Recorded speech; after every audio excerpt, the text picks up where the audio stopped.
السلام عليكم ورحمة الله وبركاته. بسم الله الرحمن الرحيم. الحمد لله رب العالمين.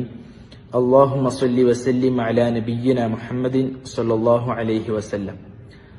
റമദാൻ മാസത്തിലേക്ക് നമ്മൾ പ്രവേശിക്കുമ്പോൾ നോമ്പുമായി ബന്ധപ്പെട്ട് വന്നിട്ടുള്ള ഒരു ചോദ്യം, നോമ്പിന്റെ നിയ്യത്ത് വെക്കേണ്ടത് എങ്ങനെയാണ്, അത് എപ്പോഴാണ് എന്നതാണ്. ഈ വിഷയവുമായി ബന്ധപ്പെട്ട് നമ്മൾ മനസ്സിലാക്കേണ്ടത്, റസൂലുള്ളാഹി സ്വല്ലല്ലാഹു അലൈഹി വസല്ലം നമ്മെ പഠിപ്പിച്ച വിഷയം ഇന്നമൽ അഅമാലു ബിന്നിയാത്ത്. അല്ലാഹു സുബ്ഹാനഹു വ തആല നമ്മുടെ കർമ്മങ്ങൾ സ്വീകരിക്കുന്നത്, നമുക്ക് പ്രതിഫലം നൽകുന്നത് നമ്മുടെ നിയ്യത്തിന്റെ തോത് അനുസരിച്ചാണ്. മാത്രമല്ല, നമ്മുടെ ഒരു കർമ്മത്തെ നിർണയിക്കുന്നതും നിയ്യത്താണ്.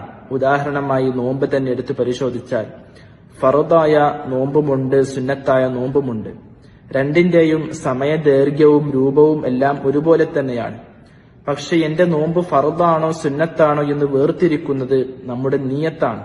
അതുകൊണ്ട് നിയ്യത്ത് എന്നത് വളരെ അനിവാര്യമായിക്കൊണ്ട് നമ്മൾ ശ്രദ്ധിക്കേണ്ട, ഉണ്ടായിരിക്കേണ്ട ഒരു വിഷയമാണ്.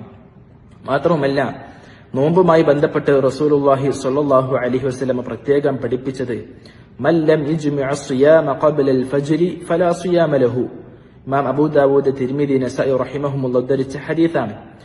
ആര് ഫജ്ർ ബാങ്കിന് മുമ്പായിക്കൊണ്ട് നോമ്പിന് നിയ്യത്ത് വെക്കുന്നില്ലയോ അവന് നോമ്പ് ഇല്ല എന്നാണ്.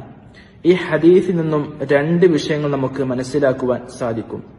ഒന്നാമതായി നിയ്യത്തിന്റെ അനിവാര്യത. നിയ്യത്ത് ഇല്ല എങ്കിൽ നമ്മുടെ നോമ്പ് ഇല്ല, ആ നോമ്പിന് പ്രാധാന്യമില്ല.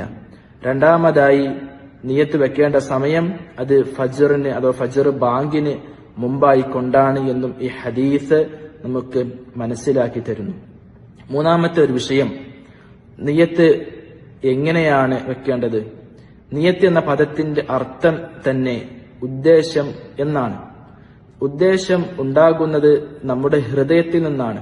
അഥവാ അല്ലാഹു സുബ്ഹാനഹു വ തആലയുടെ പ്രീതി കാംക്ഷിച്ചുകൊണ്ട് അവൻ എന്റെ മേൽ നിർബന്ധമാക്കിയ നോമ്പ് ഞാൻ നോൽക്കുന്നു, നിർവഹിക്കുന്നു എന്ന ഒരു നിയ്യത്ത് നമ്മുടെ മനസ്സിൽ വരുന്നതോടുകൂടി നമ്മുടെ നിയ്യത്ത് അവിടെ പൂർണ്ണമായി. അതല്ലാതെ ഞാൻ ഏതെങ്കിലും പ്രത്യേകം പദങ്ങൾ ഉച്ചരിക്കേണ്ടതുണ്ടോ, ചൊല്ലിപ്പറയേണ്ടതുണ്ടോ എന്ന ഒരു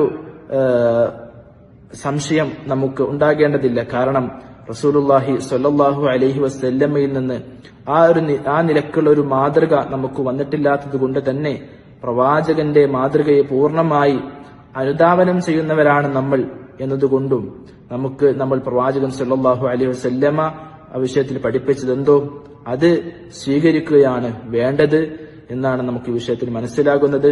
വല്ലാഹു അലം. വസല്ലല്ലാഹു വസല്ലം അലാ നബിയിന മുഹമ്മദ് വൽഹംദുലില്ലാഹി റബ്ബിൽ ആലമീൻ.